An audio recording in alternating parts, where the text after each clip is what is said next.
In this video, magbabayad tayo ng bill sa Maynilad gamit ang Maya mobile app. Makikita rin natin kung magkaka-issue ba o madali lang bang magbayad gamit yung cellphone natin.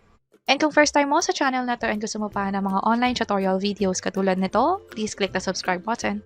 Naka-open na sa akin yung Maya mobile app. From here, pwede na tayo magbayad agad ng bills. Tap ko tong bills. Ito yung mga category kung saan pwede tayo magbayad ng bills. Halimbawa sa government, yung SSS, Pag-ibig, pwede nating bayaran.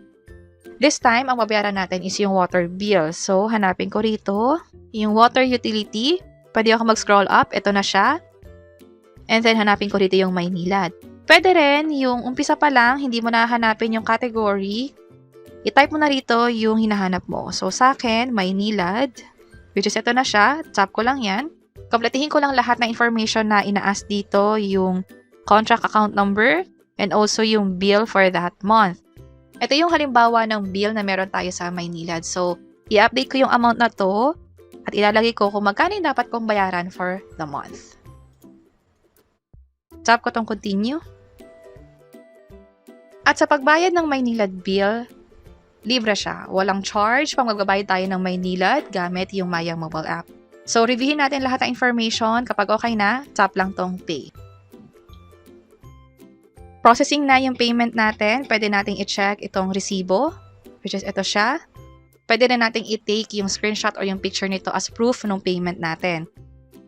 Also, may na-receive din akong text from Maya about this payment. Merong reference number and kung saang Maynilad account number tayo nagbayad. Dito sa Maya mobile app, i-save ko tong resibo. And also, pag nag-scroll down ako, tap ko lang tong save to favorites. Para next time, hindi ko na kailangan i-enter yung account number. Instead, i-tap ko na lang siya doon sa list of favorites ko. So, pakita ko siya very quick. Tap ko yung save. Tap ko yung done.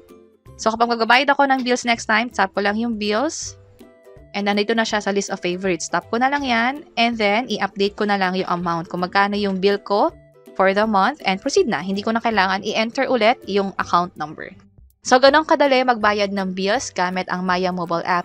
And sa experience ko naman in the past, kapag magbabayad ako ng bill, nag-reflect naman or nakikredit naman yung payment within 1 to 5 banking days. Sana nakatulong tong video na to. Kung oo, pakiclick ang like button at para sa iba't ibang mga tutorial videos, pwede nyo i-check itong mga nasa baba. Sana makatulong and see you sa mga next videos. Bye-bye!